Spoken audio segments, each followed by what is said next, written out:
Good afternoon, everyone. Thank you for joining us today. My name is Lace Klein, and I'm the Assistant City Manager for Public Safety and Emergency Services. Today, we're going to be discussing how city departments are preparing to host the World. We are joined by Assistant City Manager slash Interim Public Works Director Jeff Martin, KCFD Chief Craig Buckley, Neighborhood Services Deputy Director Andrew Savastino, Kansas City Police Department Captain Maurice Otis, Municipal Court Administrator Megan Fanensteel, and the Health Department with respect to Division Manager of Communicable Disease Prevention and Public Health, Timothy Gridley. Our department leaders will present their information, and at the conclusion of all of the department presentations, we will be addressing questions that came in pre-submitted questions, as well as questions that are submitted in the chat. And with that, I will turn it over to Assistant City Manager Jeff Martin. All right, thanks, Lace, and thanks everybody for joining us today. Starting on with Public Works here, as Lace mentioned, I am the Interim Director of Public Works here for Kansas City, Missouri. So we here in Public Works, as really with the city as a whole, have been planning for the World Cup for the 2+ years. So we have done a lot of work, both capital project-wise leading up to the event, as well as operational planning to be able to support all the events, all the visitors, and all the activities that will be going on over these next few weeks. So with that in mind, we also really wanted to have a key focus on being able to provide those day-to-day services that we provide on a normal day, because we have to continue to provide the needs of the citizens who aren't here for the World Cup. So I'll kind of walk through what each of our divisions has done in preparation of this. So next slide, you can actually jump forward 2 slides. So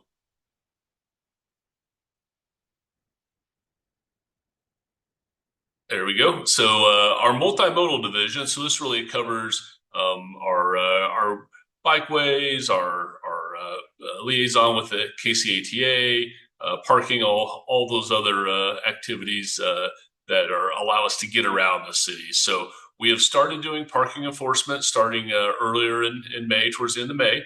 We did recently open up had a ribbon cutting for the new parking garage in the Jazz District that will be opening for utilization during the World Cup timeframes, as well as all the bike share options that we have throughout the downtown and entertainment district. So the streetcar will really be a key focus for moving the visitors around from downtown area down to Fan Fest, on down to the plaza, and really a key way of getting us through all of this. So we'll be providing a lot of technical oversight of our traffic signals. We have a traffic operations center where we can monitor our signals to ensure they are working properly as we get additional loads of traffic in some of those key activation areas, as well as keeping the flow of traffic throughout. So next slide, we're talking about solid waste, talk trash a little bit. So we will continue to do our weekly service for all our residents. We'll be placing additional trash receptacles in the entertainment areas in the downtown, midtown area around the Fan Fest, and we'll be doing additional collections of those, as well as litter abatement throughout those to ensure the streets and the cities stays clean and presentable for everybody. Next slide, as far as our operation and street maintenance goes. So we ramped up our pothole patching, street repair earlier last month, back in mid-May, and we'll continue that throughout the entire course of the World Cup activities, and then moving back to our normal hours after that. So during those key activation days, we have matches in the city. We'll actually have crews on 24 hours a day that'll be able to respond very quickly to repairs that are needed, whether it be to our streets, to our sidewalk emergencies. If we have a traffic signal knocked down, we'll have crews available 24 hours a day to go out and really keep everything maintained and functional in a safe manner. So next on that, as far as that safety goes, with the next slide, we do have barricades that are available for deployment. We both have jersey barriers as well as meridian barriers, which are a movable modular barrier system that can go out. This will help control traffic, control crowds as needed in areas if we end up with additional items that need to be addressed. We have two different camera-mounted trailer systems that allow us to monitor areas of high activation to ensure that pedestrians and vehicles are moving through, as well as message boards that can be put up throughout the area to advertise changes to the driving public of any closures. So, and we do get a lot of questions about closures, what's going to be closed within the city for that. And, those street closures are really concentrated around the FIFA Fan Fest that are at the Liberty Memorial World War I Museum area and out around the stadium. So I'll actually put a link in the chat to our website. So within our Match Ready KC section of the city's website, we have a great map that shows what the closures are that we have in place for out the tournament. So next slide, construction-wise. So we do have a group of inspectors that monitor all our permitting and ensure that all the utility companies, anyone that needs to be doing repairs or work within our right-of-way are doing it in a safe manner. So we'll have crews out monitoring all the construction that needs to occur from an emergency standpoint in these areas to ensure that it has as little impact on traffic as possible. And we'll have actually 24-hour shifts available during those match days to help address any issues that come up. And then finally, from a engineering construction project standpoint, this is really work that the great crews here at Public Works and our contractors have been doing over the last year and a half to 2 years. We've got a lot of projects that have been recently completed that are supportive of the World Cup and all the activities going on, plus supportive for the city going forward. The great 18th and Vine pedestrian mall that we just cut a ribbon on last week. We did some improvements on Stadium Drive with streetscape and multimodal lanes. Broadway Boulevard Road Diet to multimodal lanes on that, as well as Southwest Boulevard. So really a lot of great improvements have been done over the last couple of years that will provide amenities to the citizens of Kansas City going forward. So with that, I will hand it off to KC Fire Department. Good afternoon, everyone. My name is Craig Buckley, and I'm so proudly honored to serve as your fire chief. Our personnel, and a common theme, has been working on preparedness and response procedures for the World Cup for just about 18 months or so, and that involves our local, state, and federal response partners. In regards to planning, everything that we do involves preparedness and working with other agencies. You can see there on the second bullet point that our cadence has been increasing, and our meetings now are weekly, and they actually just had a tabletop exercise this morning. You can see there we're all about coordination and partnership. So Captain Otis is going to follow me and talk about the police department's involvement. And we've got individuals working with our emergency management and working at the Emergency Operations Center. We've got great relationships and partnerships with our regional, automatic, and mutual aid partners. And for an event of this magnitude, we're also going to be working with state and federal agencies. In addition, we are going to have personnel in the Regional Coordination Center serving with KC 2026 and our FIFA partners. Next slide, please.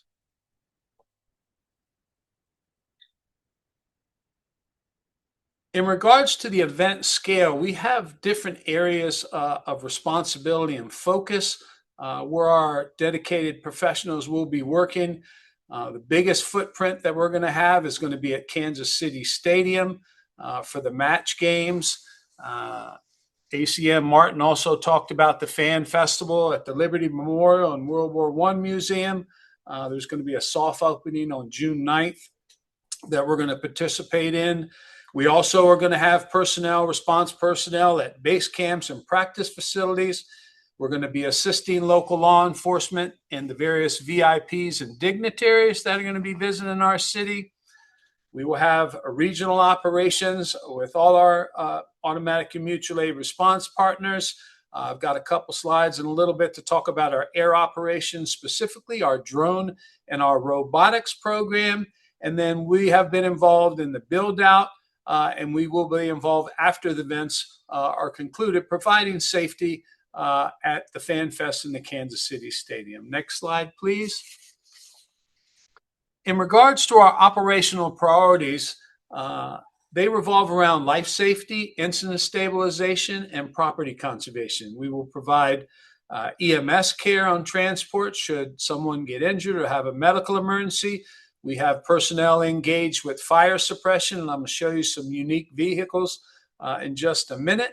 In regards to the CBRNE and hazardous materials response, we're going to be working with some state agencies, the FBI, and some other resources involving hazard identification. Communication is critical. The ability to talk to all these different responders and interoperability and all the things that go on involving communication.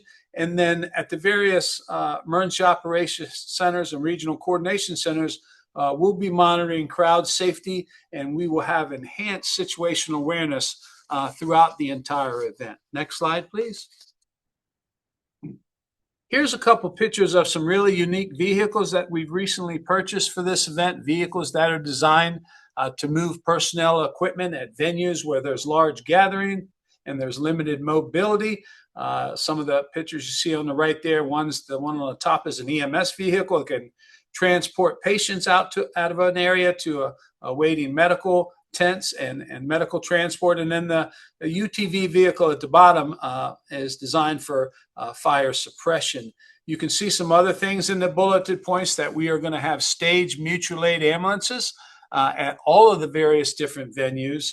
Our hospital community is involved. They've been involved in all the planning meetings, the tabletop exercises, full-scale exercises. And then should we have a large event, we've got a very robust mass casualty plan in place. And on the bottom there, every person that's representing Kansas City Fire Department will have EMS equipment on their person should they come across an emergency medical event. Next slide, please. In regards to some other things, that's a larger vehicle you can see there, what we call our brush truck. That can respond for the perimeter events that we may have. We will also have things inside Kansas City Stadium, and then we'll also have these type of resources at Fan Fest as well. There are some unique challenges that will come with the World Cup. Specifically, you can see there pyrotechnic mitigation in regards to fireworks, and we have people working with the local arson and bomb squad and FBI so that we are prepared for that type of threat as well. In regards to hazardous materials, there'll be joint hazard assessment teams doing air monitoring, looking at all the areas for situational awareness and operational security. And then we also have some decontamination plans in place should we need them. Next slide, please. This is probably one of my favorite slides, looking at the technology that the fire department has, and that's the ability for us to use our drone systems. These are used day in and day out here in Kansas City, and we've got some tremendous assets. We've got some fixed base docking systems throughout buildings that can be remotely operated and remotely launched and provide that feedback you see there at the bottom to the various command and control entities. The first picture showed our brand new command unit, mobile command center, and we're going to be able to broadcast live video feed to that, to the Emergency Operations Center and the Regional Coordination Center. And I'm very excited about the leverage of the technology and how that's going to help us with the World Cup. Next slide, please. So this last slide is really probably what a lot of you may or may not have questions about, and we're going to be able to continue to provide all this specialized assets and resources that you've seen in the earlier slides. And we will also, as it says right there, maintain the staffing levels that we use each and every day here to protect our citizens and our visitors and residents. And that service will still be provided at the same level that it is. We will lean, looking at the second bullet point, to our mutual aid and automatic aid response partners for beyond normal needs with ambulance strike teams and suppression capability apparatus. You can see some of the quantified numbers of plans in place should we need really robust EMS services. And then again, as we're committed to FIFA, there'll be a lot of things happening behind the scene to ensure that we can deal with any emergency that we have in the city. And as I mentioned before, we will have command staff, executive level officers working at the command center, the regional communication and coordination center, and our emergency operations center. Thank you.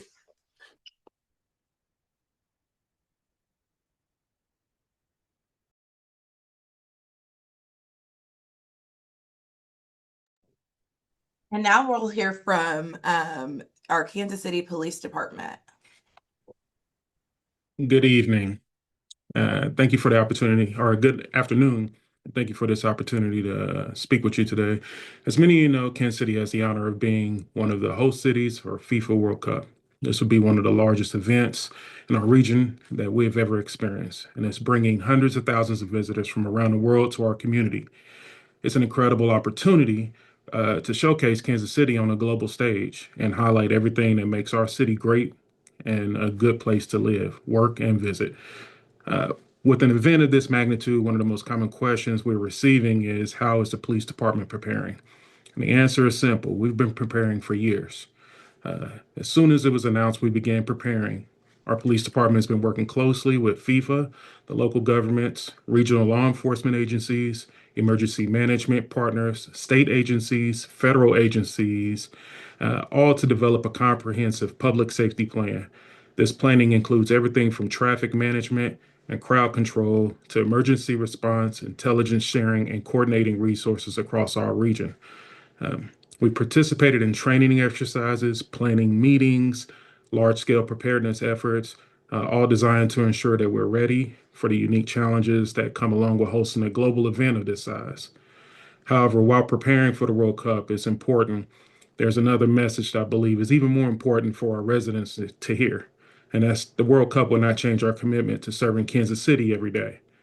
Many people understandably wonder whether hosting an event of this size will affect police services in their neighborhoods. They ask whether officers will still respond to the calls, whether patrols will continue, and whether the department will still be able to address the issues that impact residents on a daily basis. The answer is yes. We have planned extensively to ensure that police services continue throughout the city during the World Cup. Officers will still respond to calls for service. Patrol officers will continue working in our neighborhoods. Detectives will continue investigating crimes. Specialized units will remain available, and our community engagement efforts will continue. The World Cup's not replacing our daily mission, it's simply adding to it. Our responsibility to the residents, businesses, and visitors of Kansas City remains unchanged. While we're excited to welcome the World Cup to our city, we also recognize that our first responsibility is to take care of the people who call Kansas City their home. The extensive planning that has taken place uh, to accomplish both goals, providing a safe and secure World Cup experience while maintaining a high level of service that our community expects and deserves.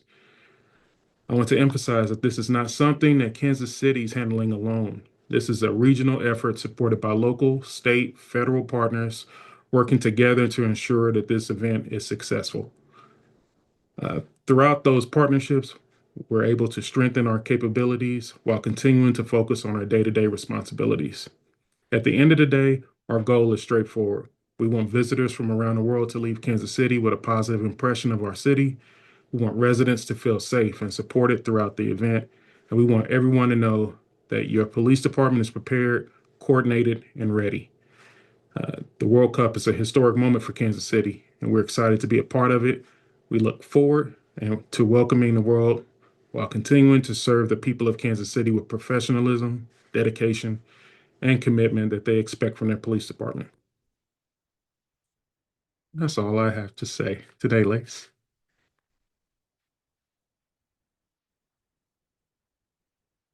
And with that, we'll hear from Neighborhood Services. Okay. Andy Sepsi, I'm the Deputy Director for Neighborhood Services and appreciate the opportunity to kind of give you a little bit of background on what we've been doing here. So for neighborhoods, we've got several divisions. We've got 10 different divisions that do different things. Next slide, please. And for us, we're also kind of planning for being accessible to the public for access to neighborhood and city services. So for the most part, most divisions will be unaffected. But we'll kind of monitor 311, which is our call center for access to our services, see if there's any uptick in terms of access or concerns that we need to address. Same thing with our animal services group as well. But for the most part, I think most of our activities are going to be centered around regulated industries in our short-term rental program, which I'll cover here in just a second. But just like the other departments have mentioned, same thing for neighborhood services is that, we're going to make sure that our staffing is where it needs to be to ensure that the residents have access to the services.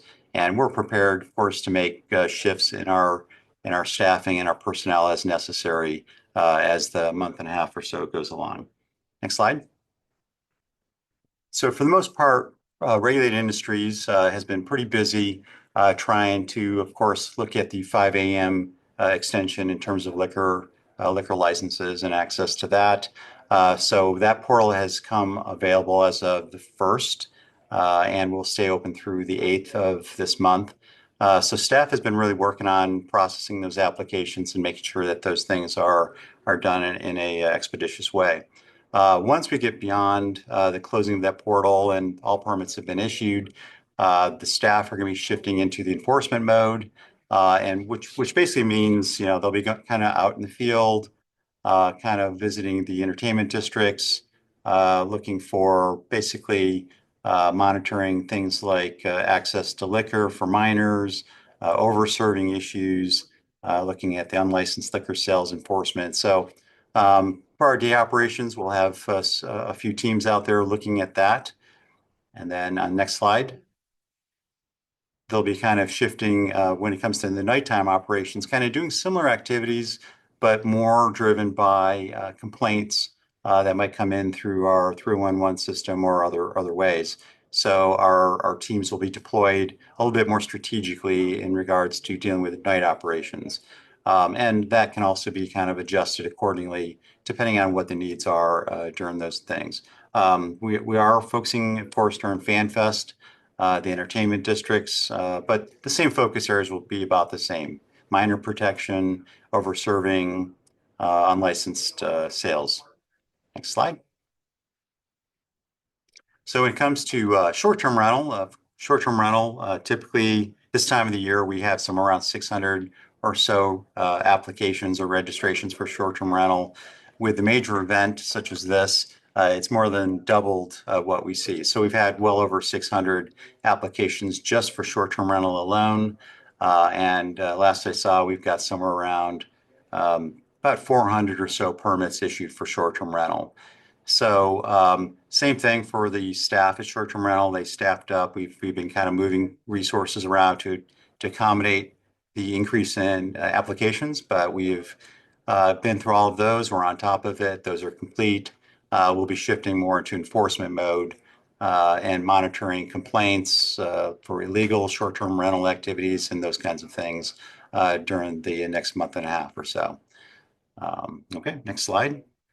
So there are other activities, of course, that are going on throughout the department to kind of support these activities. We've done some public information, such as this emergency information being translated into various languages that are being helped to be distributed to short-term rentals for some of our out-of-town guests to have access to emergency information. We've been also compiling lists of various neighborhood activities that are going on out there so that we can help support those activities. We can share that information with our fellow departments in terms of where various block parties or activities are going on. So there's some things behind the scenes that Neighborhoods is doing to help support as well. And then also regarding open doors and the marketplace at Union Station, which are a couple of activities that are going on as well. We'll be monitoring those activities and kind of troubleshooting things that might come up that affect those programs. So A lot of things going on, but we're pretty happy to be involved in this and looking forward to the World Cup. I think that's what I've got. Thank you. Next up, Megan with Municipal Court. Hi, good afternoon. I'm Megan Fanninsteel, and I am the court administrator for the Kansas City Municipal Court. The Municipal Court is there to provide a fair and impartial place for justice to occur on any citations that are written for any ordinance violations in the city of Kansas City. Typically, when charges are brought and an officer issues a citation, the prosecutor files that with a court date of approximately 35 to 45 days out. Given the fact that we may have several out-of-town visitors, maybe that end up with a citation, the court has cleared a lot of our docket spaces to allow for next day court settings. Next slide. On those so that people can come to court on the next day. We will have waivers of counsel and guilty plea forms available in several different languages, as well as interpreters there to help assist individuals who may be unfamiliar with our criminal justice system. This will allow them to hopefully resolve their cases before they leave and not have to have a future trip back to Kansas City. However, next slide, we do have several different options, and actually next slide there, that just shows kind of where those will be. We do have alternative court operations to anyone who needs those. We do have warrant and case review dockets twice a week on Wednesday afternoons and Thursday mornings. We also allow for virtual dockets. If anyone can't appear in person, they can appear the first Monday of the month. We also have evening dockets once a month, as well as Saturday dockets once a quarter. And those are for anyone who ends up with a citation in Kansas City Municipal Court. Next slide. We also will have no scheduled court appearances on June 16th and June 25th. And this is just to allow for the ease of the traffic and lack of security available to allow KCPD to use officers that would be normally scheduled for the court to be out in the fields and available for those 2 game days. The courthouse will still be open. Employees will be available for anyone who comes in for information, and we will be hearing for cases of anyone who is held in custody. And that is what the municipal court is doing. And last but not least, we'll hear from the health department. Good afternoon, ladies and gentlemen. Thank you for your time this afternoon. I'm Tim Gridley, the Division Manager for the Communicable Disease and Public Health Preparedness section of the Health Department. As over on the slide here, the overview of the Health Department, we've been planning again for a number of months, years for this event. The goal is to be able to plan our operation, to be able to reach out or have enough reach and bench strength depth to handle those specific FIFA event-driven activities that we need to meet, but also provide a day-to-day operation that of the department that the Health Department is normally measured upon. We look at delivering all our core services during the event. All our clinics will be open. All our vaccination services will be open, et cetera. By doing that, we're working with our people on an overtime basis, and we're allowing them to flex their schedules so that they're well rested and able to meet the demands that are placed upon the department. One of those programs is the Environmental Health Services program, which is the next slide. Those individuals work in the lodging inspection, pool inspection, food and restaurant inspection, and rodent control and lead monitoring of kids. That program has a lot of reach into the folks that are going to actually be servicing a lot of the visitors, whether it be the hotels, the motels, restaurants, and things like that. So the goal was to early on this year get all the general day-to-day monthly inspections cleaned up so we did not impact those owners of those businesses and operations coming in and doing inspections while they were trying to meet the demands of the FIFA folks. The routine food inspections are down, or those individuals will be working only on complaint-based operations and assistance and providing assistance to the restaurants and food establishments that may need some help during this time. Permitted pools have already been done and inspected, so they're ready to go. The concession operations at Kansas City Stadium have all been inspected and will be continually inspected each night before the events that are happening that next day. Next slide. Communicable disease and STD services. The communicable disease program and HIV and STD programs all have been working to make their clinics available and open during these next few weeks and upcoming month. The surveillance team, whose job is to monitor the disease flow within the city, has been seriously taking a deep dive look with the state and the federal partners of diseases that are about in the nation and in the world and the global communities, watching those, keeping track of those diseases and their prevalence in certain areas of the country. We're planning on looking at putting out specific FIFA-related health themes while these public messages are going out regarding hand hygiene, hydration, heat issues, and their sexual health important information. Next slide. Emergency Response and Preparedness Group is a team of individuals that work with the traditional first responders to work with them to bring the public health issues that they may need assistance with to bear. Our team will be working at the EOC and the communication centers and the operation centers throughout the metro area. They have already worked with the hospitals and other healthcare providers, the minute clinics and the physicians in the area that will be possibly seeing patients. The team works extensively at the LEOP, or the Local Emergency Operations Plan, heat annex, in case the heat becomes a significant issue to the visitors here in the city. And they've also worked with regular agencies around the area to work to make sure that their plans on the health department side are already up to date and able to respond locally. Next slide.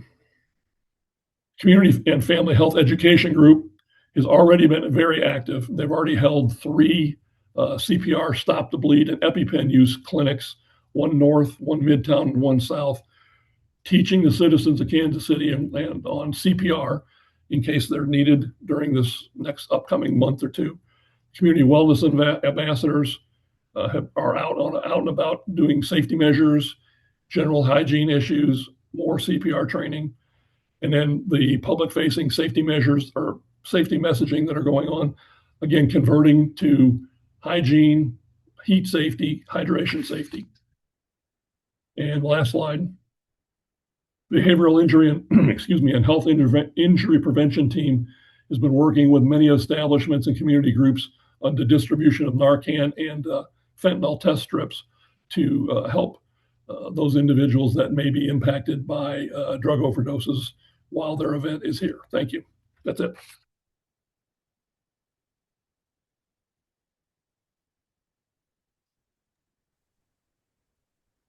Thank you, everyone.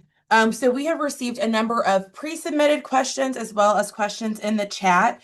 And so before we, before I go ahead and pose these questions to our panelists, I do want to let you know we're going to try to address as many questions as possible, but several of these questions do require additional input from other departments that are not represented on today's panel. And so rather than provide incomplete information, we will be coordinating with the appropriate teams, and we'll include those responses when this recording is posted to the city's website. And so one of the questions that we received in the pre-submitted questions as well as in the chat relates to domestic violence. The question relates to what's being done with respect to the rise in domestic violence cases that occur with each large sports event. And so I believe Captain Otis might be able to provide some information. Municipal court And additionally, I'll say just with respect to domestic violence in general, the city and KCPD, as well as our county partners at the prosecutor's office, are working to roll out a focused deterrence program that addresses domestic violence comprehensively, recognizing that there is a continuum of offenders, and we are going to be focusing on intervening as soon as possible. And so that is not just specific to sports events, but rather it relates to addressing domestic violence as a whole within our city. Yes, and I would also like to add, in answering that question, our police services, as I stated before, will continue to go on as we do as what all the time. Uh, the thing that will be changing will be the service providers and advocacy groups have increased their staffing numbers for this particular event because of the statistics that show that large sporting events do have an increase in domestic violence incidents. Um, it would be KC Police Department. I saw a question in here wondering about the training of the outside agencies. None of the outside agencies will be handling our 911 calls for service. Those will be all Kansas City Police Department. The outside agencies and our people that we're calling in to help support us during this World Cup event will be there for security needs with FIFA related incidents. So just Fan Fest, securing hotels and also the stadiums. But everything else would be the Kansas City Police Department, your trained police officers, and domestic violence incidents will be still handled as normal. And again, from the court side, again, we have a domestic violence docket 4 days a week, every single day. The cases are also written for the next business day. So they will get into court as soon as possible. And we devote a lot of resources to our domestic violence court and holding offenders accountable and maintaining victim safety. So none of that changes with the increased caseload. The court is ready to hear those cases. And again, on the other question regarding the for people that have round trip transportation. That is why the court is opening up next day court dates for any violations that have individuals that are not in around the Kansas City area. So we have opened up court dates so that they won't have to wait that 30 to 45 days. They will come to court that next day and hopefully be able to resolve their cases before they head back home. Thank you. Another question, this question would be for Chief Buckley. And so the question is, it states, an example arises from your presentation that in several areas with poverty level residents and old housing, that those areas have longer response times than, for example, South KC communities. And so this attendee would like to know how local response times will be impacted by the World Cup and the time and effort that the fire department has spent in mapping this issue. Yes, that's a great question. So let me reiterate some of the things that I mentioned during the slides that I covered is that all of the FIFA resources, be it at KC Stadium, be it at Fan Fest, be it practice facilities, base camps, are identified assets that are placed in service with off-duty personnel and will not, and I'll repeat that again, will not affect, similar to the police department, what Captain Notice's comments were, will not affect our daily operations within our city. All of our fire stations will be staffed. All of our EMS units will be staffed. And then I also want to reiterate to you that we have some very robust software and technology at our Public Safety Communications Dispatch Center.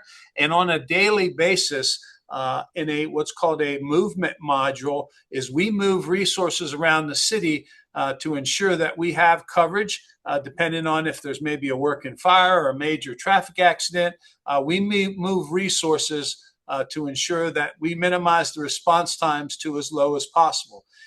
Additionally, similar to what Cap Modis mentioned, all of our outside resources, our regional capability resources, they are going to be working at the venue. So they're going to be working at Kansas City Stadium. They're going to be working at Fan Fest. They're going to be working at practice facilities and not be involved in day-to-day responses. Additionally, with the robust incident action plans and emergency plans that have been established, those resources have to be in place, what we call -4, -5 hours before the event actually starts. So all those outside resources will be staged early, well in advance of the matches and the practices and the concerts and gatherings. So that is a great question, though. And then if you want, Lace, I can go to the next one because I can see it. If you'd like me to just carry on. Yes, please. It says, Chief Buckley, exactly how will that happen if resources are from departments even further from the city core than they are currently are responding? And the example that I just gave in the earlier question relates to this question as well. Our outside assisting agency resources will be in the city approximately 4 to 5 hours ahead of an event, and they will be staged in place at all of the various venues. So again, it will not impact response times. They will not be responding to calls within our city. We'll be handling that with regular fire department personnel. But those are great questions. And actually, in reality, we look at response times on a daily basis, not just during the World Cup. But great questions. Thank you. Thank you.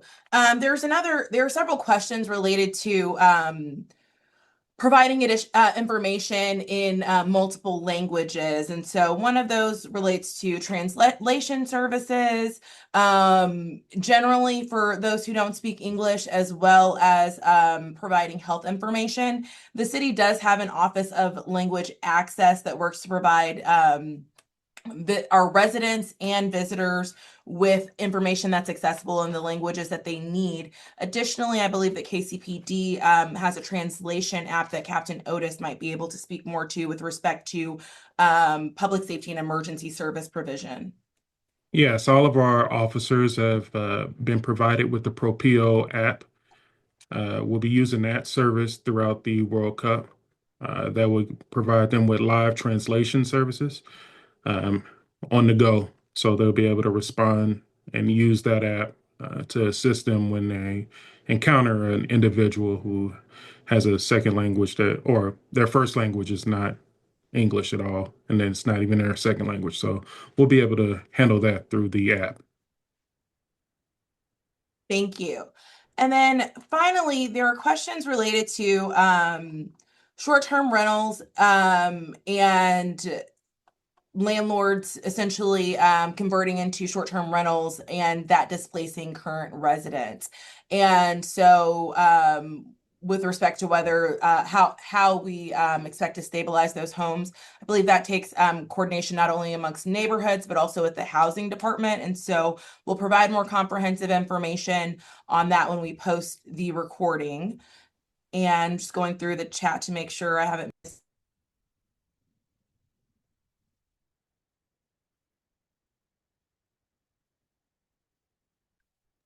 Okay, and with that, any other pre-submitted questions or questions in the chat that did not get answered? Again, we are recording this. We have the pre-submitted questions, and we just want to make sure that we're providing you with the most complete information. And some of that does take the coordination amongst the other city departments that are not represented. We do thank you for your time, and we also thank the Chamber for hosting this event. If you would like more information as we continue to near FIFA, I'm going to post in the chat the Match Ready KC website, it has information on public safety, infrastructure, small businesses, and a number of other items that relate to the questions posed here, but also things for our community to know as we prepare to host the World. Thank you again.